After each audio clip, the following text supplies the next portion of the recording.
Assalamualaikum warahmatullahi wabarakatuh.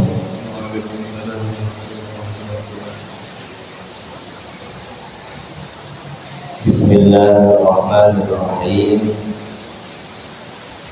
Alhamdulillahi rabbil alamin.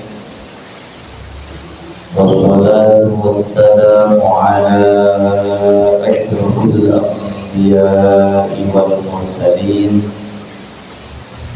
Sayyidina wa maulana Muhammad wa ala alihi wa sahbihi ajma'in.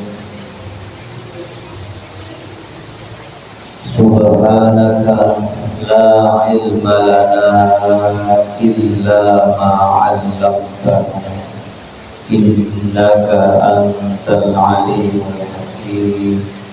Rabbi shrah li sadri wa yassir li amri wahlul 'uqdatam min lisani yafqahu qawli. Rabbi yassir wa la tu'assir, Rabbi tamim bil khair. Amma ba'd. Qala al-mu'allif rahimahullah wa nafa'ana bihi wa bi 'ulumihi wa bi asrarihi fid dharain. Amin.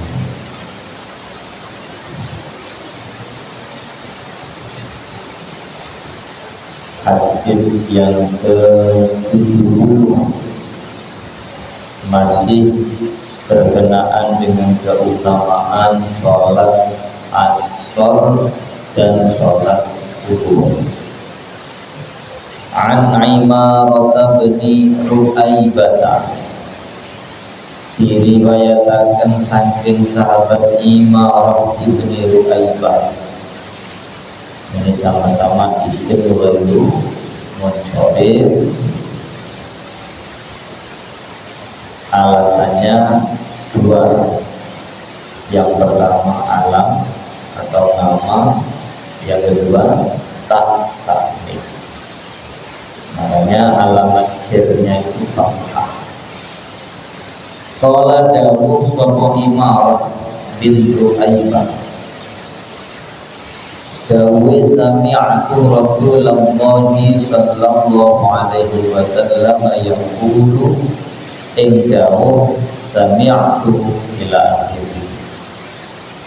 Sami'tu wis krungu sapa ingsun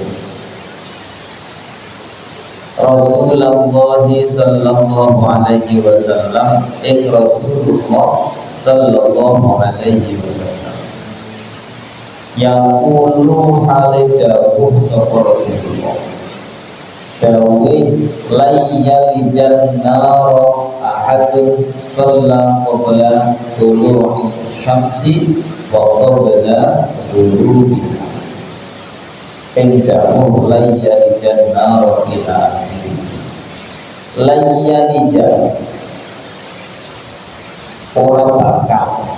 Nah, ini menafikan keseluruhan di masa mustaqbal, di masa yang akan datang. Layyastangkifal masihu ayyakuna abdan lillah. Isa al-Masih, atau kalau orang Kristen menyebut Yesus Kristus, tidak akan pernah berubah menjadi hamba Allah.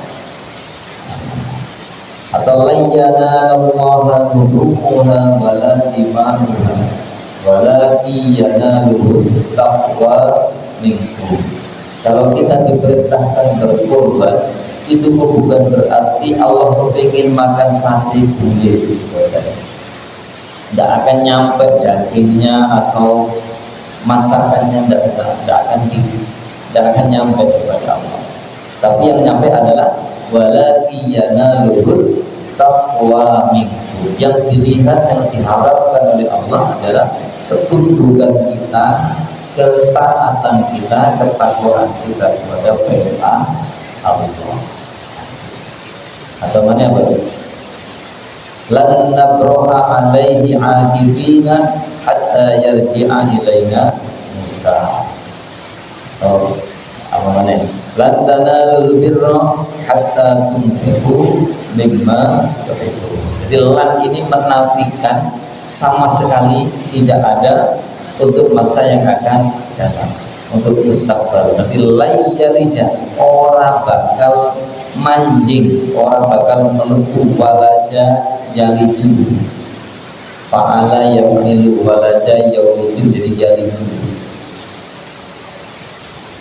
Sama dengan kalau di ayat Al-Quran itu, wala yadkhulunal jannata hatta yalijal jamalu fi sammil khiyat.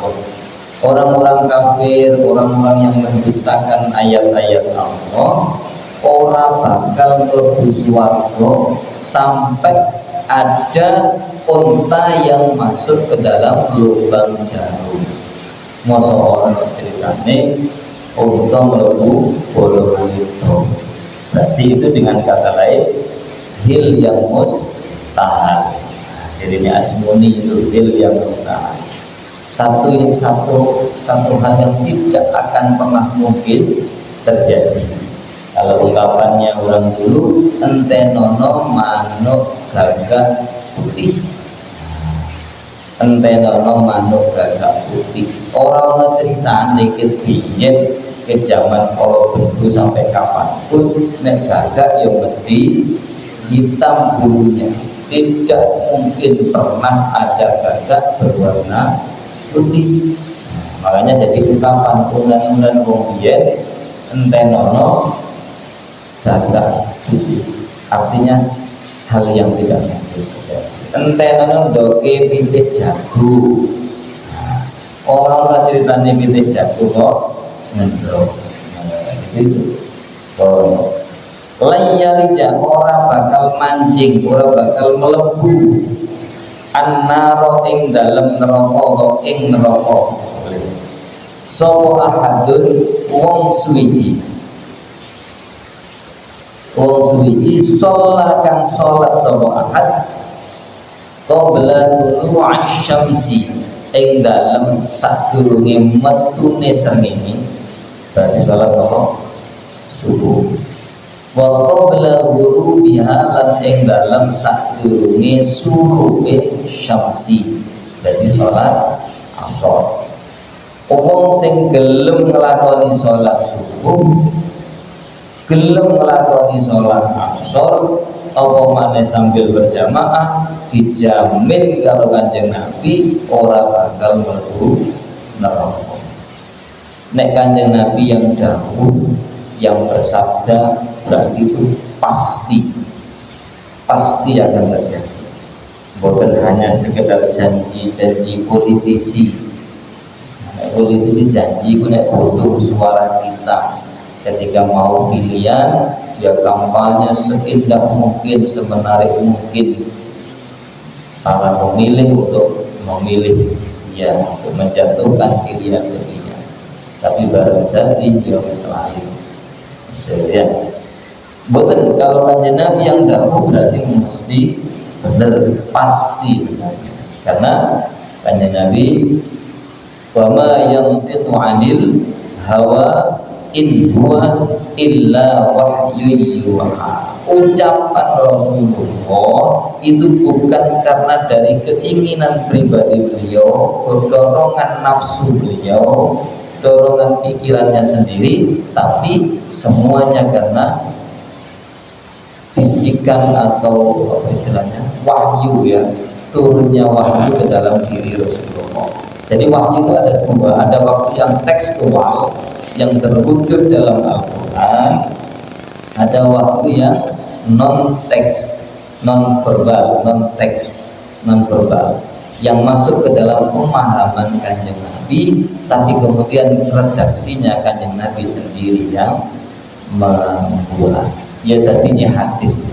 Jadi hadis itu sebenarnya ya wahyu, cuma redaksinya dibuat oleh Kanjeng Nabi sendiri, beda dengan Al-Quran.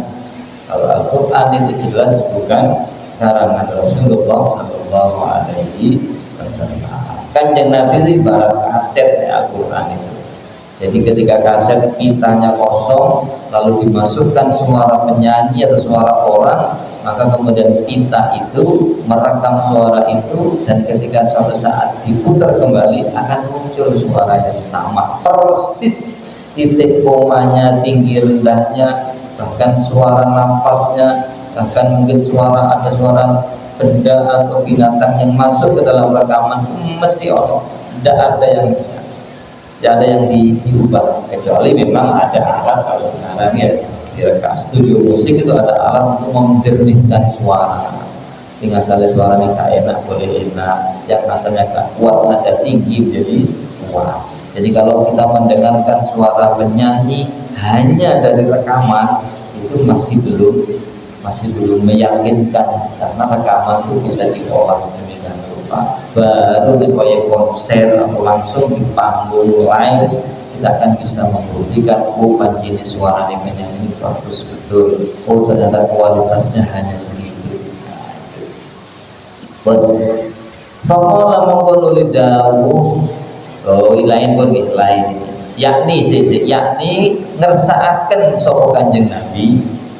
Ini kelanjutannya dari dawuh imarah tadi, yakni ngersaaken sapa Kanjeng Nabi al-fajr ing salat subuh wal asra lan ing salat asar. Titik. Setelah Imarah menyampaikan hadis Nabi ini, ada salah seorang yang mendengar, tapi di sini tidak disebut namanya.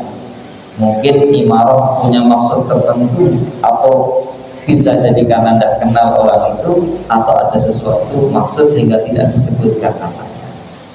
Faqala mongko jabu lahu maring, bukan Imarah ini berarti Abu Hurairah ini. Abu Hurairah ini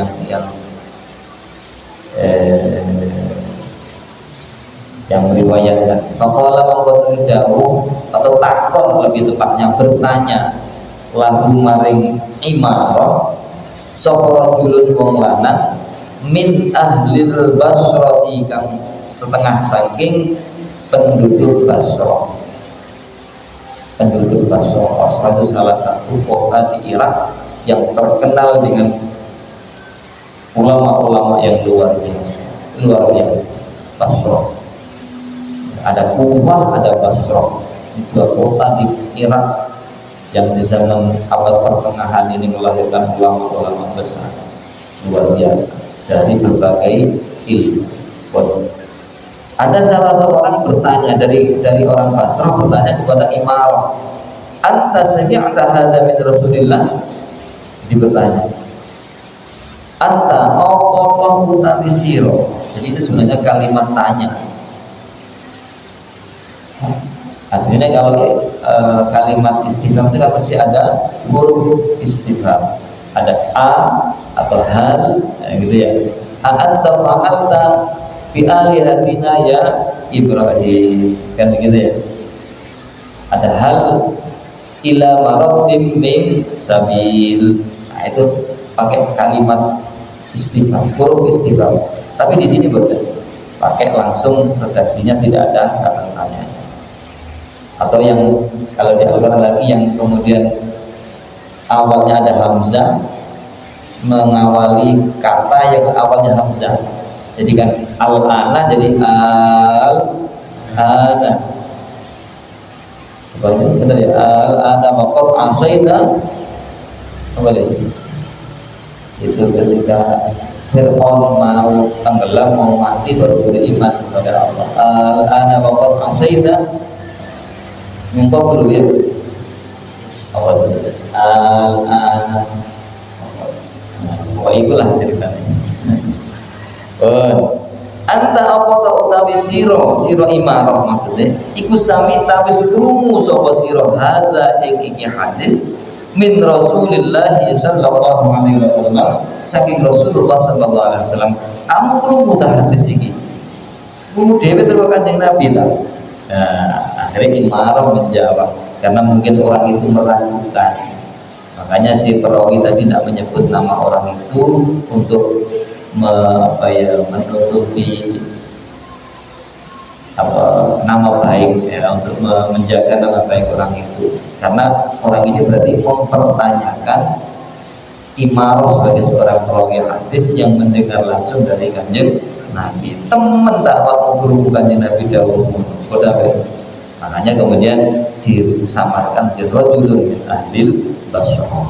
Qala jawab sapa imarah, na'am, inggih. Na'am, ya betul, saya memang mendengar Rasulullah bersabda begitu. Oh, terbukti akhirnya qala dawu sapa ar-rajul mengkono. Jadi ar-rajul di sini sama dengan rajulun min ahlil Basrah.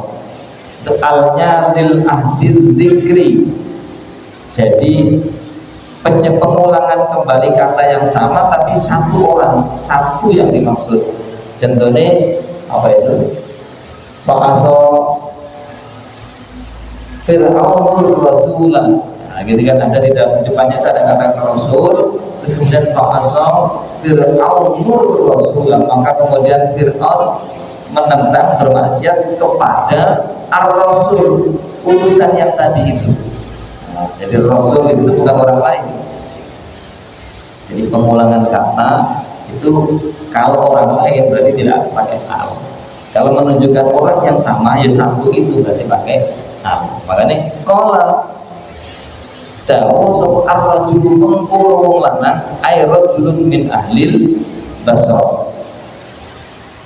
Ya, dawu yang kedua, ana asyhadu anni sami'tuhu min Rasulillah sallallahu alaihi wasallam ing dawu wa ana asyhadu wa ana utawi ingsun iku asyhadu nyekseni sumpah pisan aku ya krungu temen kanjeng Nabi memang bersabda seperti itu. Wa ana utawi ingsun iku asyhadu nyekseni sapa ingsun anni ing sak temene ingsun. Ini untuk meyakinkan, aku bersumpah bersaksi bahwa sesungguhnya aku sampai itu anni wa ana utawi ingsun asyhadu anni ing sak temene ingsun gitu ya. Wa ana utawi ingsun iku asyhadu nyekseni sapa ingsun, saya bersaksi anni ing sak temene ingsun iku sami'tu wis krungu sapa ingsun ing hadza tadi hadal hadis min Rasulullah sallallahu alaihi wasallam, saking Rasulullah sallallahu alaihi wasallam. Sami'athu tegese itu sing cukup, sudah bersumpah, sudah bersaksi, sudah menegaskan dengan tambahan anni, ditambahi sami'athu tegese, mohon maaf, sami'athu tegese wis krungu ing hadzal hadis udunaya. Jadi ini udunani li, asalnya ngono ya, udunani kuping loro li kedua ingsun, lalu diidhofakan, nunnya dibuang, nunan talil idhofa au tanwina mimma turiku bihu mimma turiku bihu katurisina. Jadi nunnya dibuang, udunaya. Apa udunaya kuping loro ingsun, kuping loro ingsun. Wa wa'a bulan madai itu menampung ing hadza apa qalbi ati ingsun. Kupingku krungu, atiku paham betul.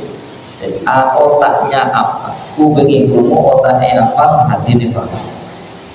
Jadi segala madai itu bukan hanya hafal tapi paham. Nah, itu dari paham. Qalbi ati ingsun. Selanjutnya, fadlu sholatil fajri, utawi iki iku keutamaane sholat subuh. Kemarin sudah saya jelaskan sholatul fajri, ada sunnatul fajri, harus tahu bedanya. Nah ini ternyata keliru, salah tulis, bukan an Ru'aibah bin Abdullah, bukan, ganti ya, Ru'aibah itu diganti Jundab, jim nun dal ba, Jundab, ada yang baca Jundub, ada yang baca Jundab, jim nun dal ba. An Jundab bin Abdillah. Nah ini sing bener. Jadi bukan Ru'aibah sing dhuwur mau. Kalau ngene gitu. Walaupun temanya sama tapi beda orang. An Jundab bin Abdillah, diriwayataken saking sahabat Jundab bin Abdillah. Kalau anunya markanya Al-Bajali, dari sebuah daerah namanya Bajila, Al-Bajali. Qala dawu sapa Rasulullah sallallahu alaihi wasallam, Rasulullah sallallahu alaihi wasallam dawuh, man shallas subha fa huwa fi dhimmatillah ila akhirih. Ing dawuh man shallas subha ila, maknane man utawi sapa wong, barang siapa sapa ae iku salat sapa man as-subha ing salat subuh. Hadis ini diriwayatkan oleh Imam Muslim sama dengan yang di atas tadi. Man utawi sapa wong iku salat sapa man as-subha ing subuh, fa huwa mongko utawi man iku fi zimmatillahi, tetep ing dalem tanggungane Allah. Iku fi zimmatillahi, tetep ing dalem tanggungane Allah. Jadi wong nek gelem sholat subuh, masya Allah, subuh di dalam waktunya, di tepat waktu, rumahnya berjamaah, masya Allah. Dawuh Kanjeng Nabi, wong iku berada di dalam jaminan Allah. Berarti Allah pasti akan menjamin keselamatannya, keamanannya, kehidupannya, masa depannya. Terus pokoknya dijamin Allah sembarangan itu. Karena di situ sudah disebut apa yang dijamin oleh Allah. Tidak ada poin-poin, beda dengan asuransi kecelakaan, asuransi kerja. Nah, itu kan yang dijamin kecelakaannya. Nggak kecelakaan, ya nggak oleh jaminan, dia nggak akan cair, gitu kan? Ya, klaimnya tidak akan turun. Nah ini boten. Pokoknya urusan Allah, hal apapun itu pasti dijamin oleh Allah. Ibarat kalau kita ya mengikuti asuransi, nah, gitu ya. Jadi kan asuransi jiwa, maka jiwa kita yang ikut asuransi itu dijamin sama lembaga asuransi itu. Nek misalnya meninggal, maka keluarganya mendapatkan apa istilahnya premi, sedikit klaim asuransi pun. Nah karena dijamin oleh Allah, fala yatlubannakum, anak non taukid yatlubu terus ditambahin non taukid, fala yatlubannakum, mongko ojo nuprih temen ing sira. Mongko aja nuprih teman. Tukruh itu menuntut, menagih. Fala yatluban lakum, mongko aja nuprih temen ing sira sapa Allahu Gusti Allah min zimmatihi, saking oleh nanggung Allah, saking oleh nanggung Allah, bisyai'in kelawan suwiji-wiji. Enggak jelas nama ini apa maksudnya. Di mana nih sih? Fayudrikahu, mongko sebabe nemu sapa Allah ing fayudrikahu, ya ing wong. Siapa itu wis wong tadi? Man ya kena. Fayudrikahu, mongko sebabe nemu sapa Allah ing wong. Nah wis ketemu ya apa? Wis kecekel, sudah ketangkep bagaimana fayakubahu mengkonuli nyemplungaken sapa Allah ing wong, dijebloskan fi nari jahannam, ing dalem neraka jahannam. Naudzubillah min dzalik. Maksudnya ngeten. Tadi kan Allah, kata Rasulullah, sudah pasti akan menjamin orang yang mau sholat subuh. Nah, terus ini maknanya anak dulu. Karena orang itu sudah dijamin oleh Allah, maka siapapun yang berani mengganggu orang itu, menyakiti atau menzalimi orang itu, maka Allah akan ngubur wong itu sak kecekel. Nah, sak kecekel, dicari, dikejar sampai ke ujung dunia sekalipun masih melebu golongannya semut, akan dikejar oleh Allah. Ya sebenarnya kalau Allah tidak perlu begitu ya, karena Allah pasti tahu, amat sangat tahu. Cuma ini gambaran betapa kalau Allah sudah menanggung, sudah bertanggung jawab, itu betul-betul diwujudkan tanggung jawab itu. Contoh, kalau orang sudah dihidupkan oleh Allah, bayi lahir ke dunia itu pasti dijamin sudah sama Allah. Gitu. Karena Allah sudah mewujudkan orang itu ke alam dunia. Nah, ini hanya menggambarkan betapa komitmen Allah yang sangat kuat, ya, tanggung jawab Allah yang luar biasa, karena sudah memberi tanggungan atau memberi jaminan kepada orang sing gelem sholat subuh. Arti pertama, siapapun yang berani mengganggu, menyakiti, menzalimi orang itu pasti akan dikejar oleh Allah, nees kecekel, lalu dijebloskan ke dalam neraka jahanam. Makna pertama. Yang kedua, karena sudah ditanggung oleh Allah, itu menandakan betapa pentingnya sholat subuh. Sampai-sampai Allah berani memberikan jaminan, nek pomo ekon gelem sholat subuh tak jamin. Nah wis kurang apa, Allah hanya memberikan jaminan pada sholat subuh. Ini berarti kan sudah luar biasa penekanan pentingnya sholat subuh. Loh, kok ternyata ono sing apa ya, tidak peduli atau meringankan, meremehkan, nyepelek nonang sholat subuh sampai gak gelem melakukan sholat subuh, maka Allah akan ngejar yang seperti tadi itu, kejar sampai kemanapun, nes kecekel, lalu dijebloskan ke dalam neraka. Ibarat kalau maaf ada seorang tersangka yang begitu, lalu kan ditahan sama polisi untuk memudahkan penyidikan dan untuk menjaga, menghindari kemungkinan dua, yaitu melarikan diri atau menghilangkan barang bukti. Maka harus ditahan selama pertama 21 hari kalau tidak salah. Itu jangka waktu penahanan pertama. Kalau ternyata penyidikan belum tuntas dalam waktu 21 hari, ada pengajuan kembali untuk penahanan berikutnya. Jadi seperti itu. Loh, biasanya pengacara atau keluarganya itu karena mungkin punya uang banyak, mereka memohon penangguhan, penahanan, tolong terdakwa tersangka ini tidak usah ditahan, sudah lepas saja, biarkan dia tinggal di rumah. Saya jamin kekhawatiran pihak kepolisian bahwa si tersangka akan melarikan diri, bahwa tersangka akan menghilangkan barang bukti, saya jamin tidak akan terjadi. Dan kalau kemudian ada kesepakatan, polisi percaya, dan sudah dilepas, nggak ditahan. Tapi sewaktu-waktu mau ditanya, disidik kan penyelidikan awal, setelah positif ketemu tersangka, langkah selanjutnya namanya penyidikan. Lain selidik sama sidik. Kalau suatu waktu diperlukan mau ditanya, disidiki, maka dipanggil.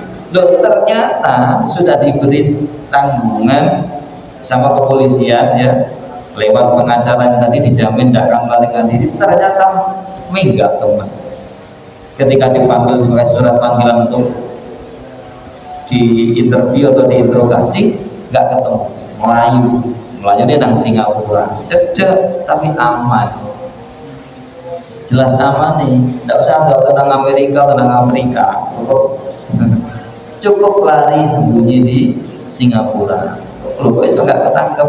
Karena antara Indonesia dengan Singapura, insya Allah sampai sekarang belum ada perjanjian ekstradisi. Ekstradisi itu berarti misalnya penjahat dari Singapura kok melayu di Indonesia, maka pihak Indonesia wajib mencari dan menemukan. Kalau sudah ketemu, dikembalikan ke Singapura. Begitu pula sebaliknya. Dan itu tidak ada perjanjiannya, makanya aman nyaman, bis cedek gak bakal ketemu, gak bakal ketemu, gak bisa ditangkap. Nah gitu ya. Ya Singapura pasti akan melindungi. Semua itu nikmat jadi. Oh, jadi dua maknanya ya. Yang pertama apa tadi?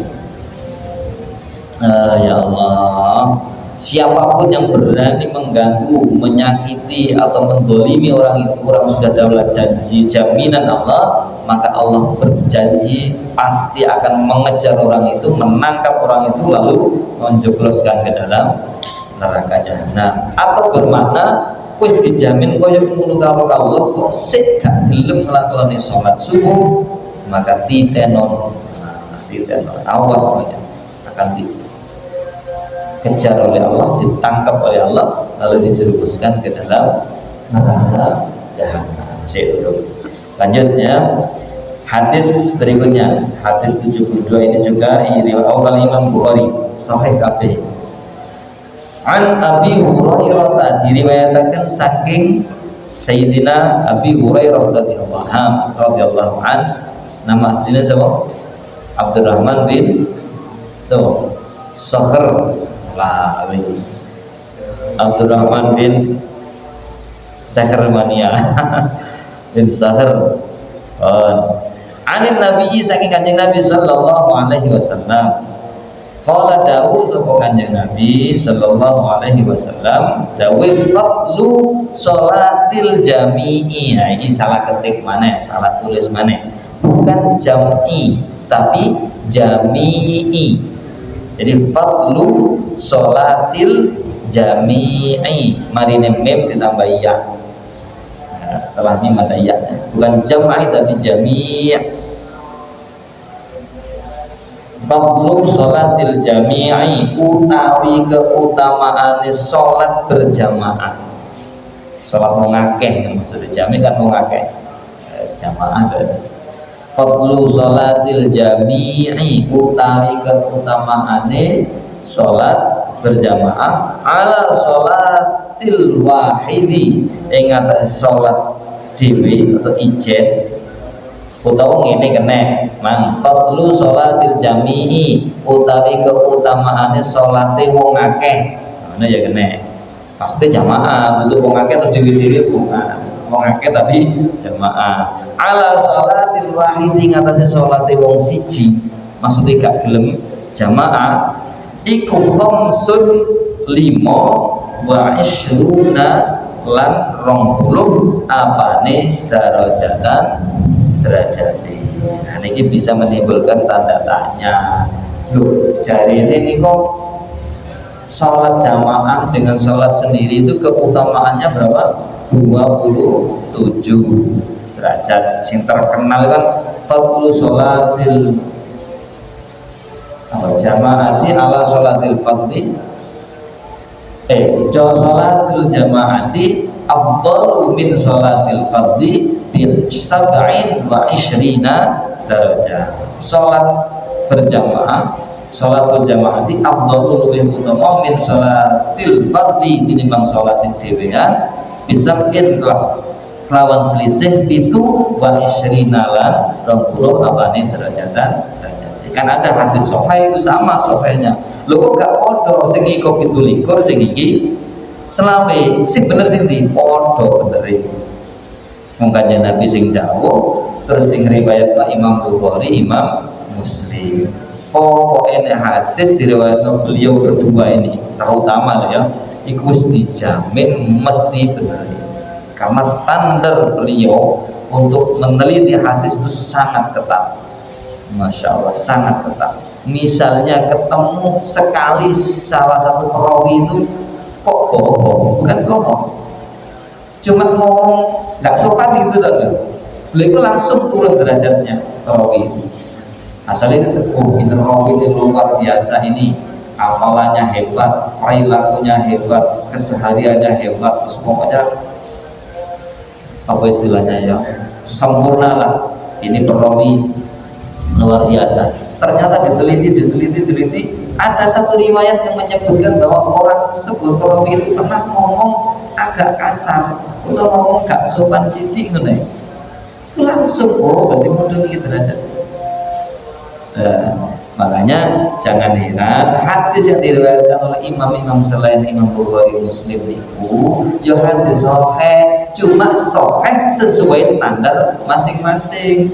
Contoh hadis Imam At-Tirmidzi berarti sahih ya bener ya kuat sesuai dengan standarnya Imam At-Tirmidzi. Hadis sahih Imam An-Nasai, riwayat An-Nasai ya berarti sesuai standarnya Imam An-Nasai.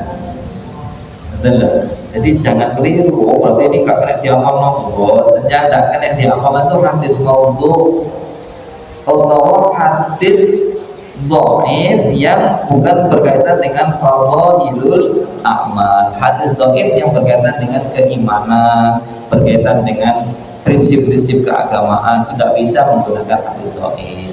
Tapi kalau hadis fadhailul a'mal untuk memotivasi agar orang senang beribadah, senang berbuat baik, masih bisa ditolerir untuk diamalkan, meskipun ada ulama lain yang tetap tidak membolehkan. Yang boleh itu hanya hadis dhaif, hadis sahih dan hadis hasan.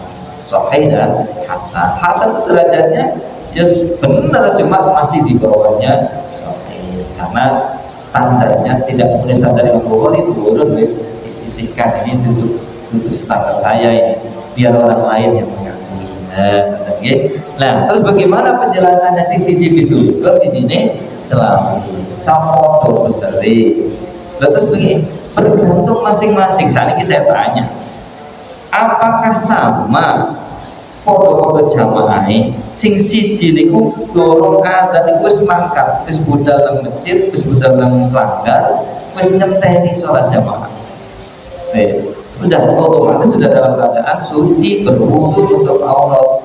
Begitu sholat, begitu adzan, waktu sholat tiba, lalu melaksanakan rangkaian ibadah sholat qobliyah dan sebagainya. Dengan orang yang baru berangkat ke masjid ke musola ketika adzan tiba, wis wudu, cuma budale iku ketika adzan tiba, kan kapodho. Utawa ambek sing baru adzan baru wudu, tetap jamaah, cuma begitu adzan itu masih belum wudu, begitu adzan langsung udah lanjutin wudu, kapodho. Gitu ya.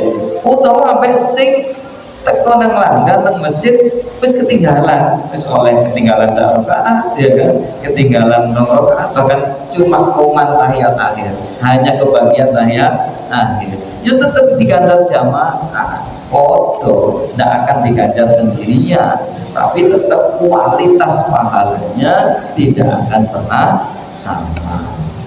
Gitu. Utawa sing jarake omahe dengan masjid musola jauh, dengan dekat beda.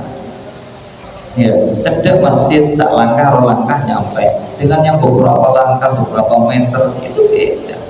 Keutamaannya beda.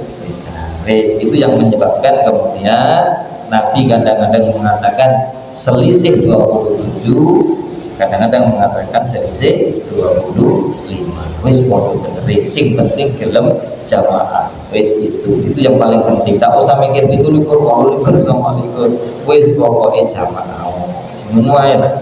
Ganjaran apa mencari Allah mesti memang lo ditanggung. Kok jamaah tadi kan sholat subuh aja loh, mesti ditanggung Allah. Mana subuh berjamaah. Wis gak usah bertanya-tanya ganjaran apa ya oleh biro. Masya Allah, nang Allah kok cek nemeni oleh kamu percaya. Gitu loh ya. Wis tak pokoknya jamaah. Urusan ganjaran urusan Allah. Malaikat sing sibuk nyatet, gak usah melo-melo.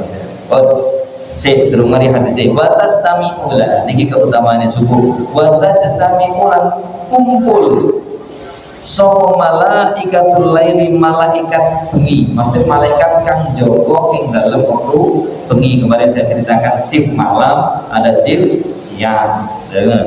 Watas tamiulan kumpul sapa malaikatul laili, malaikat yang ingkang tetep ing dalem waktu bengi atau kang jaga waktu bengi. Wa malaikatun nahari, dan malaikat kang jaga waktu awan. Kumpul di mana? Fi sholatis subhi, ing dalem sholat subuh. Ketika sholat subuh inilah istimewanya, malaikat malam dengan malaikat siang, shift malam shift siang ketemu, sama-sama menyaksikan Rasulullah, umat Islam atau hamba Allah, umat Islam sedang melaksanakan sholat subuh. Makanya di Al-Quran itu aqimis sholata liduluki syamsi ila ghasaqil laili. Zuhur, asar, maghrib, isya gak disebut, cuma disebut waktu nih. Liduluki syamsi ila ghasaqil laili. Anggaplah mulai tergelincir matahari sampai terbenam, berarti zuhur, asar, maghrib, isya. Tidak disebut namanya, hanya disebut waktunya. Tapi khusus subuh, aqimis sholata liduluki syamsi ila ghasaqil laili, terus wa qur'anal fajr, lan sholat subuh. Ini ulama tafsir memaknai duduk Quran subuh, nanti maknanya sholat subuh. Khusus sholat subuh disebut Qur'anal fajr. Kenapa? Inna Qur'anal fajri kana masyhuda. Karena sak temene sholat subuh iku masyhudan, disakseni oleh seluruh malaikat yang bertugas di malam dan di siang. Nah, ini loh istimewanya. Allah menyebut secara khusus sholat subuh. Kalau zuhur, asar, maghrib, isya, boten. Cuma besok ada penjelasan, insya Allah pertemuan besok tentang sholat asar. Itu juga ada apa itu, hafizu ala sholawati was sholatil wusta. Itu ulama menafsiri sholatil wusta, sholat yang tengah itu sholat asar. Terus besok aja dibahas. Sing penting ayo belajar, sing aktif istiqomah berjamaah, khususnya ya 5 waktu kabeh, khususnya subuh karo asar. Tapi ada juga nanti hadis tentang keutamaan jamaah sholat subuh dan sholat isya. Nah, ada beda, ada lagi hadisnya nanti. Sing penting ayo sama-sama kita saling mendoakan, saling menasihati, saling mengingatkan, jaga sholat itu. Mudah-mudahan dengan kita menjaga sholat, kita juga akan dijaga oleh Allah Subhanahu wa ta'ala. Amin, Allahumma amin. Wallahu a'lam bishawab. Al-Fatihah. A'udzubillahi Bismillahirrahmanirrahim. Alhamdulillahirabbil alamin. Arrahmanir rahim. Iyyaka na'budu wa iyyaka nasta'in. Ihdinas siratal mustaqim. Shiratal ladzina an'amta 'alaihim ghairil maghdubi 'alaihim waladdallin. Amin. Subhanakallahumma wa bihamdika asyhadu an la ilaha illa anta astaghfiruka wa atubu ilaik. Subhana rabbika rabbil izzati amma yasifun wa salamun alal mursalin walhamdulillahi rabbil alamin. Terima kasih, mohon maaf. Assalamualaikum warahmatullahi wabarakatuh.